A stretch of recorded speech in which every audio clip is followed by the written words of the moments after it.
Hi అండి అందరికీ. నా ఛానల్ ఎవరైనా కొత్తగా చూస్తున్నట్టయితే ప్లీజ్ సబ్స్క్రైబ్ చేయండి. ఈరోజు చిన్ని సీరియల్ ఏం జరిగిందో తెలుసుకుందాం. ఇక సత్యభామ మధుకి మ్యాడీ మీద అంత ప్రేమించడాన్ని అనుమానిస్తుంది.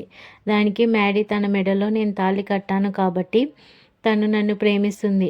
అదే కాదు, ఆ టైంలో నేను మరో అమ్మాయి మెడలో తాళి కట్టున్నా సరే తాళి కట్టిన ఆ అమ్మాయితోనే నేను కలిసి ఉండాలని మధు మనస్ఫూర్తిగా కోరుకునేది.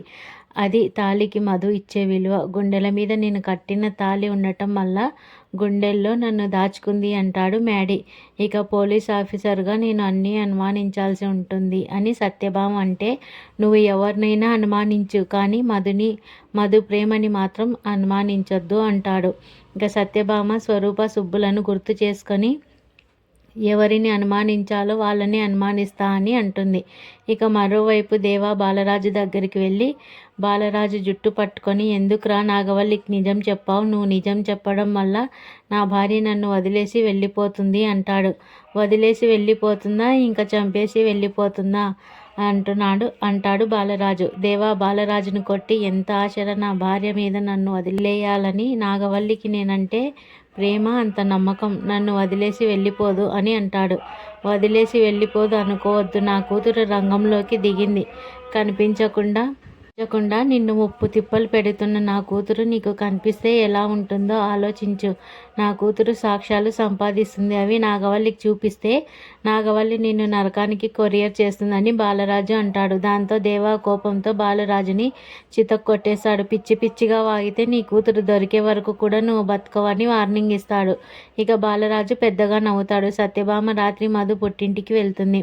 ఈ టైంలో ఏంటమ్మా అని అడిగితే పోలీసులు అంటూ ఉండదు అని, మధు మీ సొంత కూతురేనా అని అడుగుతుంది. ఇద్దరూ షాక్ అయిపోతారు. కంగారు పడుతూ సొంత కూతురే అంటుంది స్వరూప. ఆ అనుమానం మీకు ఎందుకు వచ్చిందని సుబ్బు అడిగితే, మధ్యాహ్నం మీరు మధు గురించి కనీసం సమాచారం కరెక్ట్గా చెప్పలేదు అని అంటుంది. మధు మీ సొంత కూతురు అని నేను నమ్మాలి అంటే మధు చిన్నప్పటి ఫోటోలు నేను చూడాలి అని చూపించమని సత్యభామ అడుగుతుంది. ఇక స్వరూప సుబ్బులు ఒకరినొకరు చూసుకొని పుట్టినరోజు చేయడం, ఫోటోలు తీయడం అలాంటివి మాకు తెలియదు, అంత ఆర్థిక స్తోమత కూడా మాకు లేదు. సరే అయితే స్కూల్లో చేర్పించడానికి ఫోటోలు ఉంటాయి కదా, అవి అయినా ఇవ్వండి అంటుంది. అది లేదు, పోయింది అంటాడు. ఇక కనీసం 10వ తరగతి సర్టిఫికేట్ అయినా చూపించమని అడుగుతుంది సత్య. మధు ఎక్కడో పుట్టి పెరిగిందని అంటే ఇల్లంతా వెతికితే దొరుకుతుందని సత్యభామ వెతుకుతుంది. సత్యకు మధునే చిన్ని అని తెలిసిపోతే మ్యాడీకి చెప్పేస్తుందని స్వరూప వాళ్ళు చాలా కంగారు పడతారు. ఇంకా చిన్ని గురించి తెలిస్తే ప్రమాదమని మధు మా సొంత కూతురు కాదని అక్క కూతురు అని చెప్తుంది. మ్యాడీకి విషయం చెప్పారా అంటే, మధు మా సొంత కూతురులా కలిసిపోయింది, తనకి ఎవరైనా దత్తత పుత్రిక అంటే తట్టుకోలేదు అని చెప్తుంది. ఇక పోలీసుల దగ్గర ఎప్పుడూ నిజం దాచకూడదు, మీరు కంగారు పడి తప్పుడు సమాధానం చెప్తే ప్రమాదం అని అంటుంది. ఇక అక్కడే ఉన్న గిఫ్ట్ చూసి డీటెయిల్స్ అడిగితే దేవా ఇచ్చాడని చెప్తారు. అది ఇచ్చినప్పుడు ఇంట్లో ఎవరూ లేరని, దానికి 2 గంటల తర్వాత మధు కిడ్నాప్ అయిందని చెప్తారు. ఇక దేవా అంకుల్ విషయంలో కొత్త అనుమానం వస్తుందని సత్యభామ అనుకుంటుంది.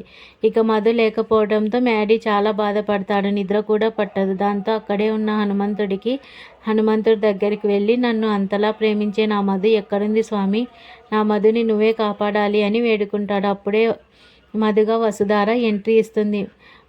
మధుని రౌడీలు ఒక గదిలో కూర్చోబెట్టి కట్టేసి ముసుగు వేసి ఉంటారు. మధుకి మెలకువ వచ్చి, ఎవరు నన్ను కిడ్నాప్ చేసింది, ఎవరైనా ఉన్నారా అని అంటుంది. మెల్లగా కట్లు విప్పుకొని మొత్తం చూసి తప్పించుకోవాలని ప్రయత్నిస్తుంది. కానీ అంతలో రౌడీలు వచ్చి మధుని పట్టుకొని తల మీద కొట్టేస్తారు. దాంతో మధు మళ్ళీ స్పృహ కోల్పోతుంది. దీంతో ఇవాల్టి ఎపిసోడ్ పూర్తవుతుంది.